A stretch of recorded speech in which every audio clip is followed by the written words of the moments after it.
Dance aerobics. Hop, skip, and jump your way into shape.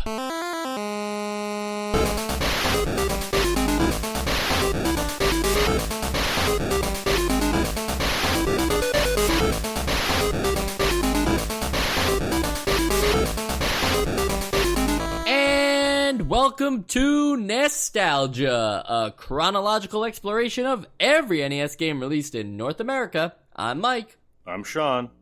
And I'm Joe. Guys, why are we getting Power Pad games now? I was just thinking that. We're not getting Rob. We're not getting Zapper games even. You know, it seems like they were onto something with the Zapper games. They're not really onto anything here with the Power Pad games. What's the deal? I am amazed that that this peripheral is still getting support. I mean, I don't think this is a Nintendo game, so there are some third parties that still think that they can squeeze some juice out of this thing. Is this a Nintendo game? I'm not even sure.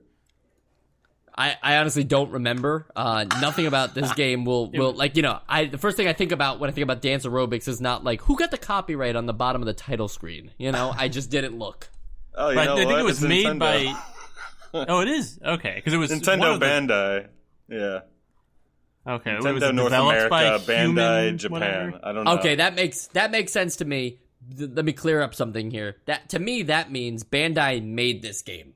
Oh, wait, and then no. Nintendo was like, we'll publish this stuff for you in America. Because if you remember, Bandai made the Power Plus Fitness Pal, or whatever it was called, in Japan, and even released that here in the States first. And then only afterwards was Nintendo like, hey, I think they're onto something here.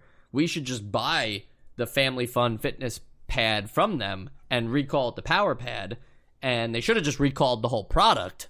But instead, they released it like that. So I think that's what happened here with Dance Aerobics. Looks like Nintendo published it, Human Entertainment like converted it, and Bandai originally made it.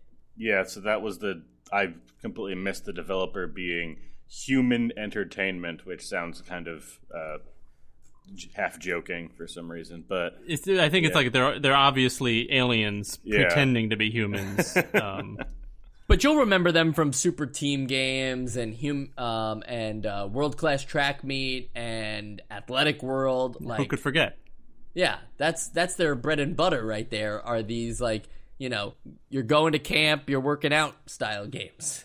Yeah, I love it. You're a human and you're having fun. Yeah, camp/workout games are there. So Dance Aerobics it's kind of like Twister, right? They should have just made Twister, the game where you spin the spin board and then it tells you like left foot yellow. That's what this game should have been. I don't really know if that's correct or if that's like a oh, you're gonna take. fight me on that. I think that's something that you could do with the Power Pad. Yeah, but maybe they do it a little bit in this. But it's not really like an aerobics thing, you know. Game, I know, but this game is really just telling you put your foot here, then put your foot there, and I think that's what Twister also tells you to do. But it's not. But Twister isn't just like, okay, now left foot up, left foot down, and the same button, and up and down again. I don't know. They're trying to make this a Wii Fit sort of thing right now. Yeah, there's no rhythm involved in Twister. Yeah. There's no Rhythm Twister. There's no Twister DX third cut. I'm sure, though, the odds are pretty good that, you know, you could just get your left foot yellow, left foot red, left foot yellow, left foot red. I'm sure that could happen in somebody's game of Twister, and that would be no different. Yes, Mike. The randomness of Twister can somehow like turn into an aerobics routine. That's true. But can we talk about, before we even talk about this game, because I see that I've upset some people with my Twister analogy, can we just talk about the video game market in 1989 in general? And, you know, you were saying that this is a lot like a Wii game. And I agree with that assessment, you know? This seems like a game that is coming out way too early after a market that has clearly been established. Like, if you wanted to release this game in 1985 when you're, like, trying to figure out who are video games for after the crash and stuff like that, totally get that, you know? It's for everybody, right? Look at this. We even have a computer buddy named Rob. I understand releasing, like, a family fun fitness game.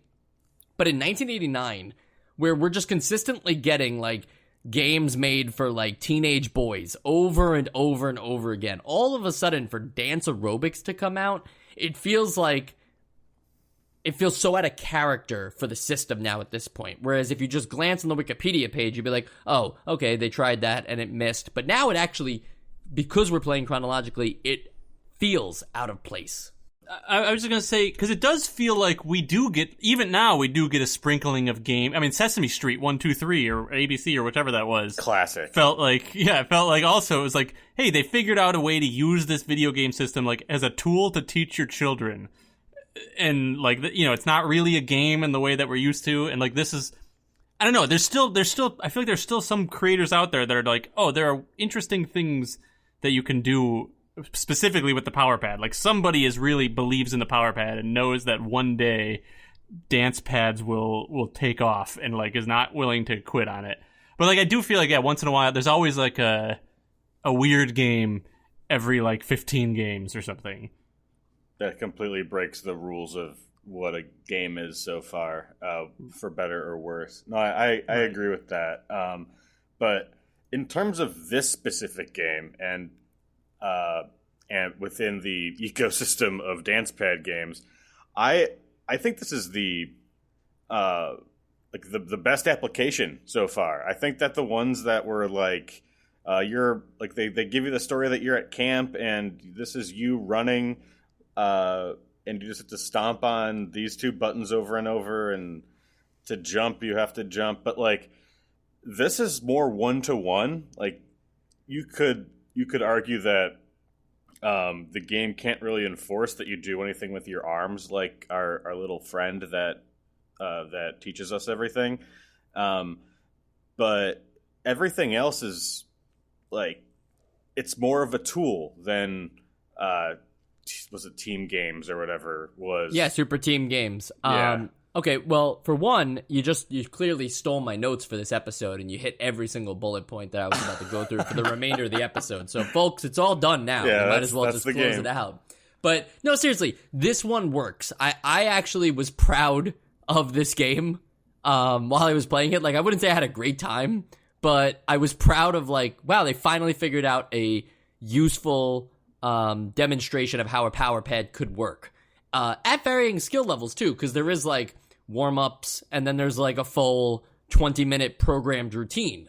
So there's no arguing that what they've set out to do here, simple as it may be or inconsequential as it may be, if the goal is just to simulate exercising while also making it fun with video graphics, I think they've done that here. Yeah, this is the mirror, pretty much. That stupid mirror with oh the video. yeah. Took me a second. I was like, I think it's more advanced than a mirror, but no. Yeah, no, the one that actually like shows you on it with your right. stats and everything, right? And you know what? You can't really cheat in this game. Like at first I was like, the whole game is cheating. You don't have to play this game. You could buy the cartridge, put it in, never have the power pad, right? You don't have to even own the power pad. And because there's no game over and there's no, technically it does count the amount of mistakes you've made, but it won't like bump you out of the session if you make too many mistakes. Technically, you could just copy the instructions just on your carpet. Like you never need to use any kind of power pad or anything. You can just mimic the moves. So you really can't cheat because the only way to cheat in this game would be to just let it run and not do anything, like just sit on the couch. Well, it'll let you continue the level. If you don't put any inputs in, it's not gonna send you to the next level. Yeah, you won't get the stamp. Yeah, it does tell you your mistakes. Also, I was thinking, if you cheat at this game, I mean, you've just played yourself. Like, just don't play this game. There's no reason to play this game if you don't want to actually do the thing that it's made for. You know what I mean? Like, it's not like, oh, I just want to get to that next level, of this dungeon in whatever game I'm playing. It's just like, you bought this game to do aerobics, so, like, just do aerobics. If you're gonna cheat, then, like, I just don't think you want to play this game. But you know somebody, like, real smug, like, bought the game, did, like, the first 5-minute workout, but sat on the couch and just ate chips while the dance aerobic thing was going on. All the while, they think they're passing the level because it's not saying game over or anything. And then, to Sean's point, you don't get the stamp pass, so you know, like, your hole punch card, you don't have that punch, so now you have to do that again. So nobody really wins unless you burn a sweat in this game. That's right. Also, I wanted to mention, Sean, or one of you guys mentioned, I can't tell you guys apart, but one of you guys mentioned that you can just do whatever you want with your hands. Like, you don't actually have to do the things with your hands. That's still something that, like, is done today, like, with games like this. Or not today, but much more recently. I remember my sister had, I think it was Just Dance, or one of those dance games on the Wii, where you just used the Wiimote. So that was it. It just tracked the motion of your right arm, but it was like a whole dance routine you had to do. So, like, if they're still, like, if people are still buying into that today and saying, like, yeah, this is working, then, like, I think that honestly, if the dance pad feels like it's even more, like, immersive than doing it on the Wii. And that also isn't the only. I'm sorry, because it's not entirely correct that you can do whatever you want with your hands, because there are certain routines that require you to bend down and touch a button on the pad right. while like still Twister. having your feet on the ground. So I guess most of the time you don't really have to do anything with your hands. But other than that, I do agree with you, yeah. And we can fantasize, like, a bunch of different ways on how to cheat at this game, right?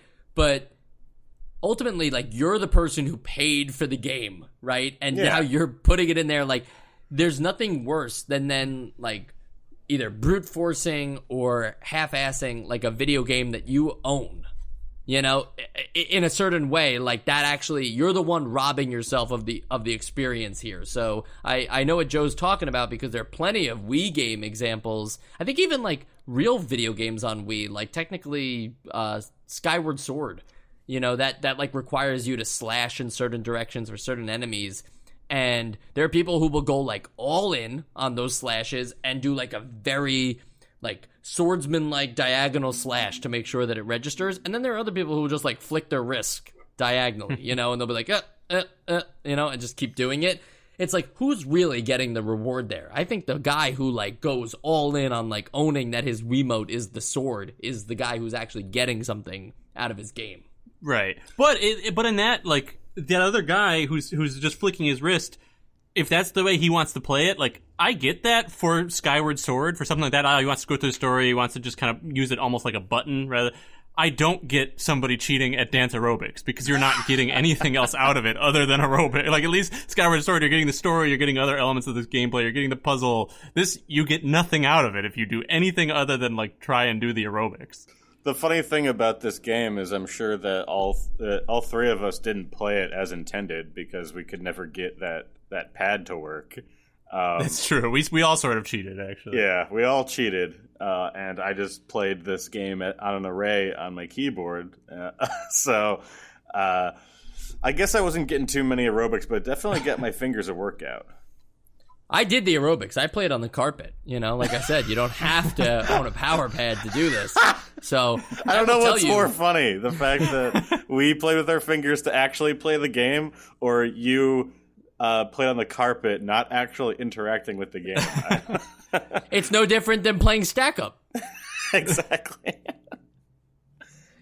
You know, but I think, like, that's what this whole thing comes down to, too, is, like, you can cheat at dance aerobics. You can cheat at Wii Fit, right? Like, the scale doesn't lie, but, like, you can play the mini games and just, you know, do the running thing by, like, slapping your hands, you know, in, like, a kneeling position to run really fast instead of actually moving your feet. Like, there are all sorts of ways to get creative about this, but it doesn't really matter, because the game's objective is just to get you moving. Like, I think there's a disclaimer in the manual that's like, please don't play this game for, like, more than an hour a day. Like, you know, like, you're going to work up a sweat.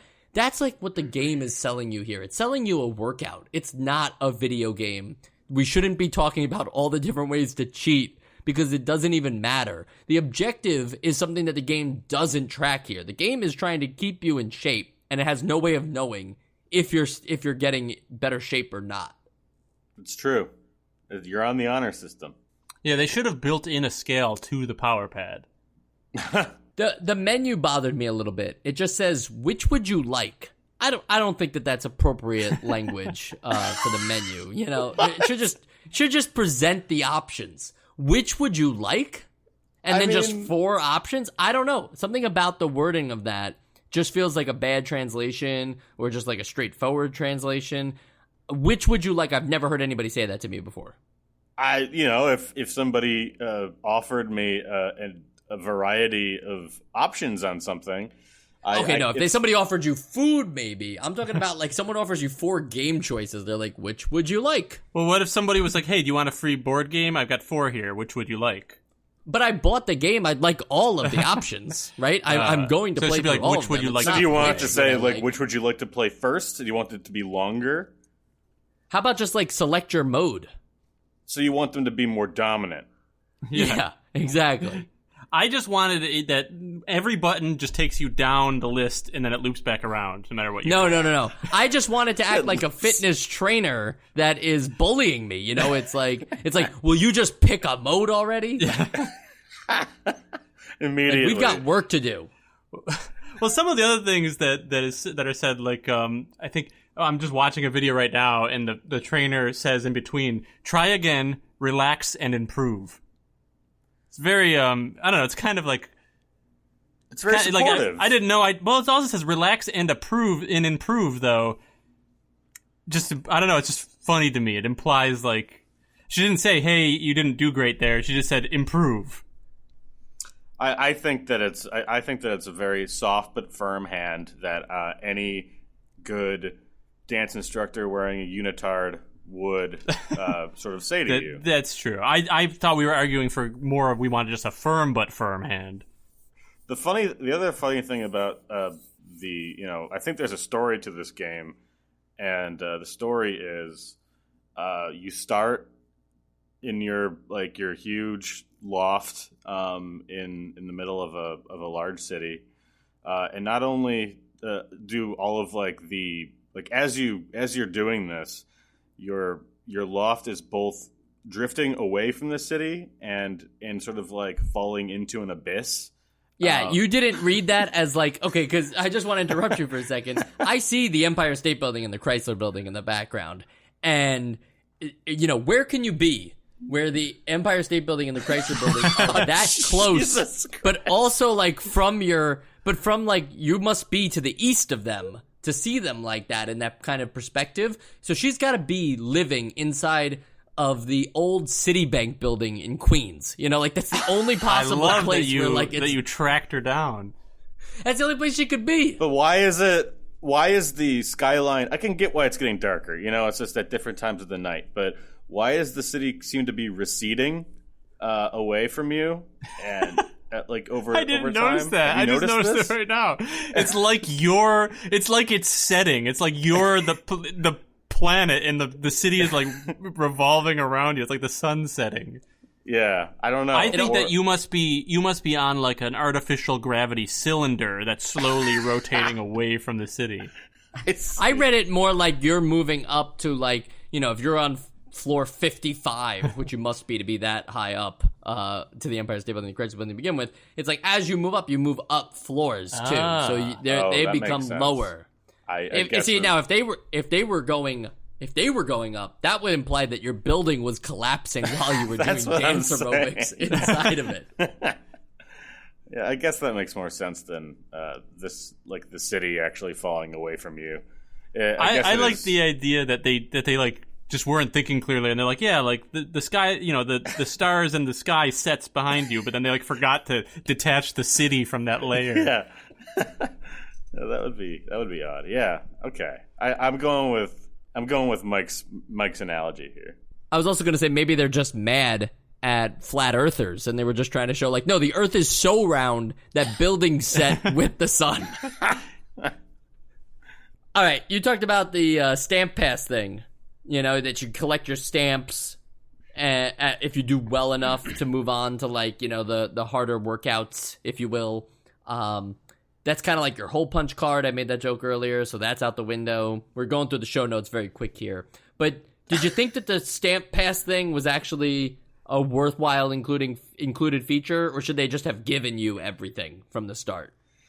Well, one, I like that you actually wrote down to make this hole punch card joke. Like, that wasn't just a thing that you thought of. That was like, you wrote that into the script. I appreciate that. I don't write the scripts. The government does. But anyway, I don't know. I guess, like, I would have appreciated a more modern view of, like, if I were to actually own this game and not have to, like, review it for a podcast, I might like it more if it was simplified and I could only access the things that the game thinks I'm ready for, and I'd have to, like, unlock these things over time. And, like, it could have just been let everything be available at once, but this was just sort of like a softer way to lock everything behind progression, because you can lie and pretend that you have these hole punches, but you know what I mean? Like, it's just sort of like a user policed way of locking content behind progression. I think people are going to hate me here, but I think everything should be locked. I hate it when everything's just available from the get-go. I think about, like, the difference between Mario Kart 8 and Mario Kart 8 Deluxe, where it's like, Mario Kart 8 Deluxe assumes that you've played Mario Kart 8 and that you would have unlocked everything, so they just give it to you at the start. But that's just a very unrewarding experience, even for somebody who has already unlocked all those things. It's like, oh, they're all already here, so it's kind of just like the game I already own. You know, I'm always like, lock all the content and make me feel rewarded for it. I'm usually with you there too. And on this, for Dance Aerobics, I think that, you know, that's the only really one of the very few elements that, like, makes this somewhat gamey. So, like, you know, I think that it gives you a goal. So and that's helpful. Yeah, I agree. I think that it would have been better served if they locked everything. But I guess that would require a password system, which I guess is fine. But everything else, like, including the verbiage of what would you like to play, or which would you like? I think which would you like? Even to play would have been better. To play, to add that which would would have been you fine. like? I think they're like, this thing is designed for people that don't really play video games, and a password system might be a bridge too far there. I don't know. I'm just spitballing.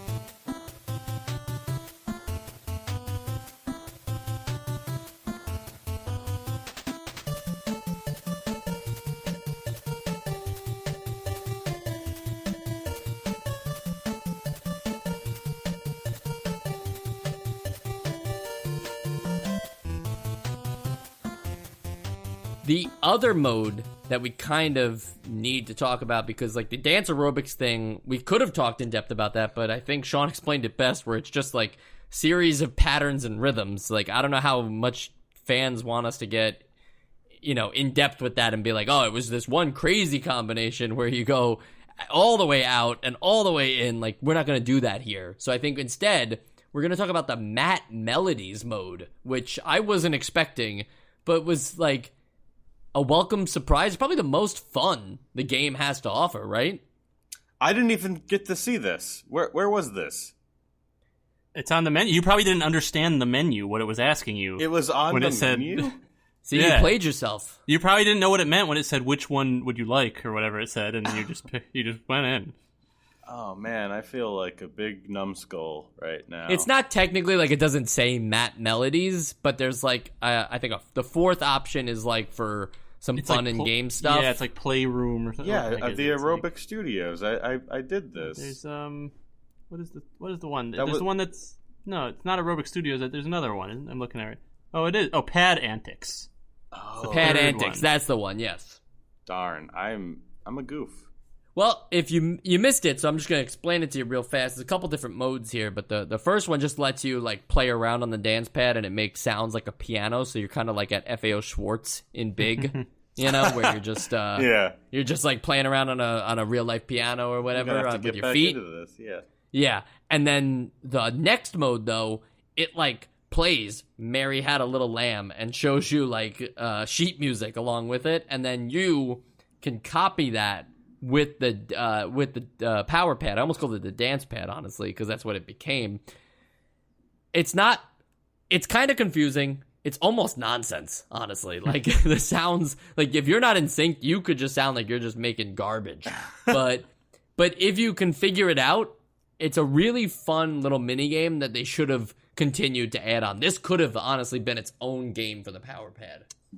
Yeah, it was my favorite part of the game, which is funny to me because it's not in any way related to what the game sells itself as. It's just like a fun little like toy box of playing the piano. But it's yeah, like Sonic Adventure where you get the chows and you're like, oh, this is better than Sonic Adventure. Like, I'm just going to raise my chows and take care of them. Yeah, I remember hang that. out in Chow Garden all day. Yeah, and you just had to go into that one level to farm. Yeah, to farm the chemicals that you give to your chow. But no. To get back on topic, that's what Map Melodies is, Joe. You're right. They're not selling this at all. I don't even think it's mentioned on the back of the box or anything. It is mentioned in the manual. But this is like a totally different game, barely aerobics even, because you can, like you can take your time and briskly just play along with the music. But I found it to be, unique enough that I would have liked to see it expanded. Like, they could have done more with this. Like, you could have had an array of power pads that have different instruments, and you could just jump from pad to pad and play your own orchestra. Yeah, I'm in for that. I also think that it's like this weird. It's like the two ideas together. If you were to now take the aerobics and the Map Melodies and like put them together, you're getting dangerously close to like a DDR on like a dance pad. Yeah, and I don't mean dangerously. I don't mean negatively. It's the rare positive use of dangerous. But so I thought that was actually kind of interesting because what it does. The way that Map Melodies tries to do the like match the music sort of element of it is that it doesn't really give you a chance to like see a note coming. You just have to like hit the note as it hits pretty much, which makes it like definitely there's room for improvement. Like I feel like on the second time around you can then like hit the notes better because you now know what's coming. So it's not like quite at like DDR levels or other games like that, but it I don't know. It's something about it. Yeah, all the basics are there. It's a little funky, I think, because also it's not like laid out like in a way where you would know intuitively where the notes are if you were a musician. I don't think. I mean, it's still just a square of circles, and each one is assigned a different note. So it's not like you're on a piano. Yeah, looking at it here, it looks like it kind of rotates around you, and I would have a hard time keeping track of what note was which on this little map thing. Yeah, it's easy to understand if you're doing an ascending or a descending scale, but then if all of a sudden you're like, all right, now hit me a B, I'm like, where was that again? Like behind me, or that would be a fa. Yeah. And, of course, the Nintendo Entertainment System would eventually, I think, get a Miracle piano accessory. Maybe that was the Super Nintendo now that I think about it, but, like, that is just funny that eventually, like, a full piano would just become a controller. But I think this does the job. Yeah. Again, confusing, almost nonsense, but fun. It's like, it's the kind of thing that if you're a kid, just maybe not the mode where you actually have to play back Mary Had a Little Lamb, but the mode where you can just like push the buttons and it makes sounds. Yeah, it's a toy. Is yeah, exactly. It's a whole new way to actually make some use out of your power pad rather than these games where it's like, well, you don't actually have to use the power pad. You could just follow along. Yeah. So Sean, you're definitely going to go back and check this one out then. I was going to until I realized that I would just be on my keyboard again. Got it. So it's not actually any more interesting, but I would like to see this in action sometime in my life.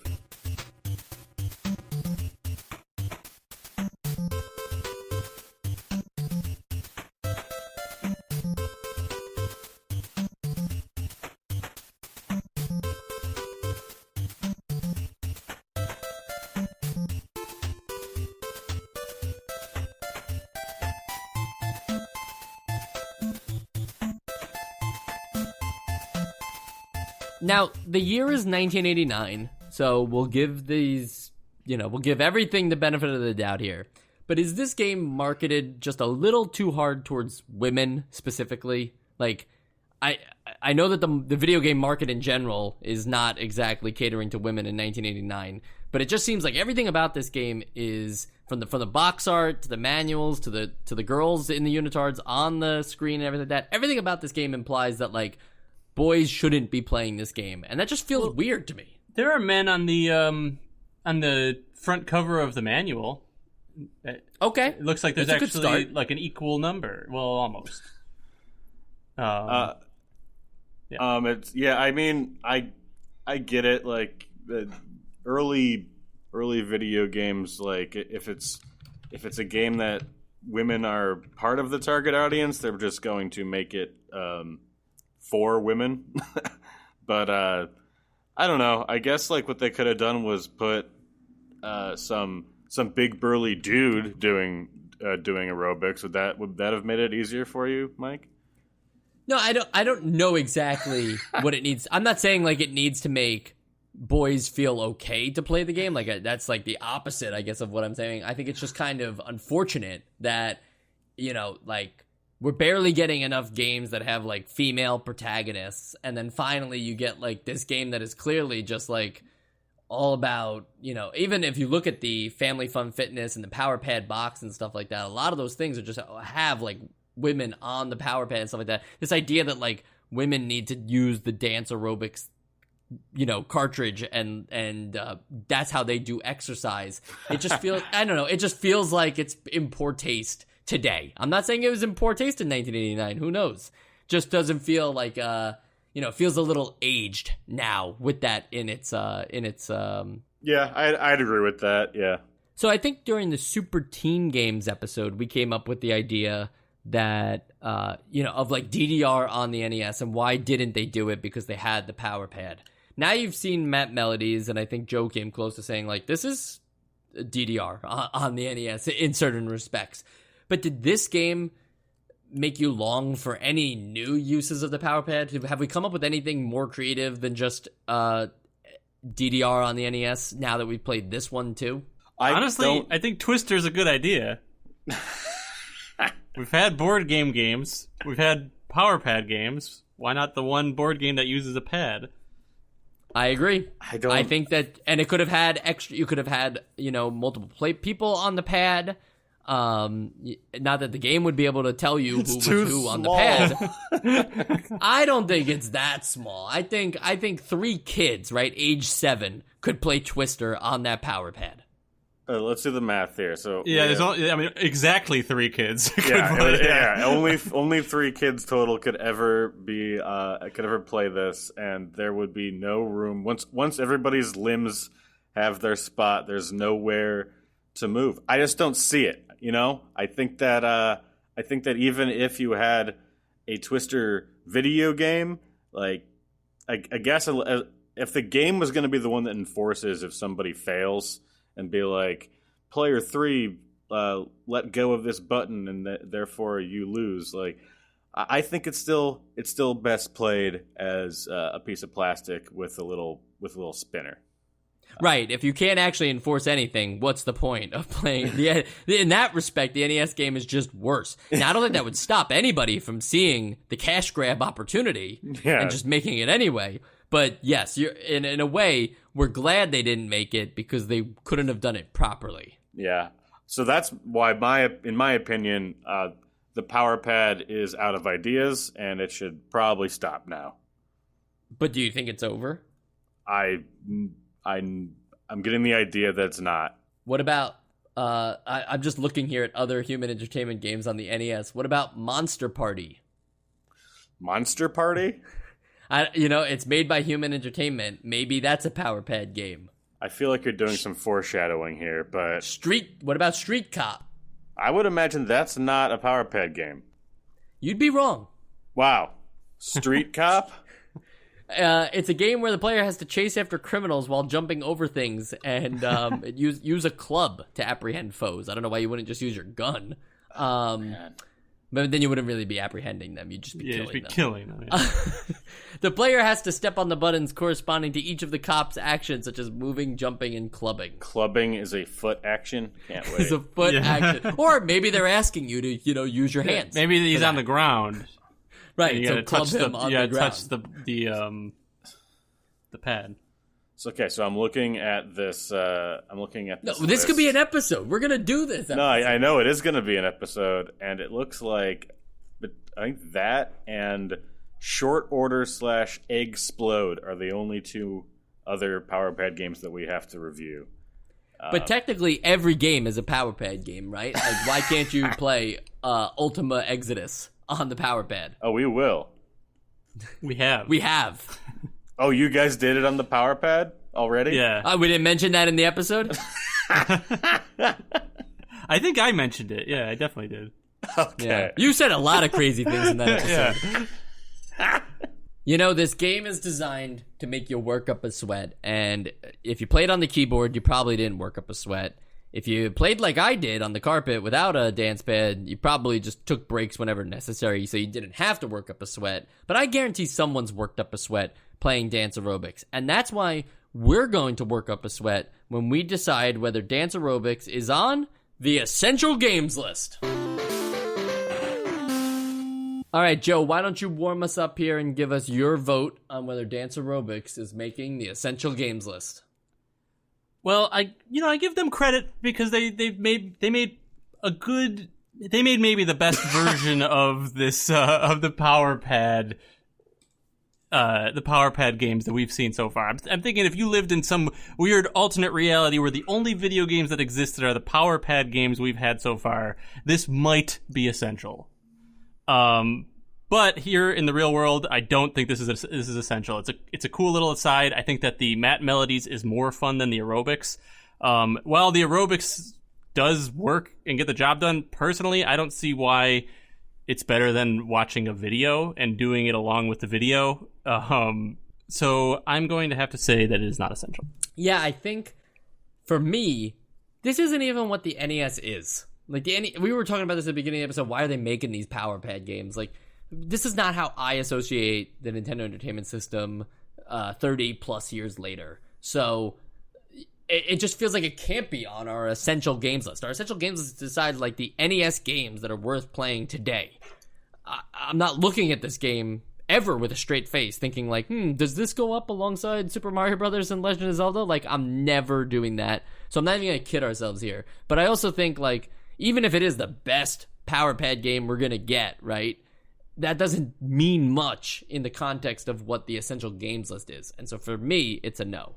Sean, cool us down here. What's your vote on the essential games list? Yeah, I'll try to say this in the most calm way.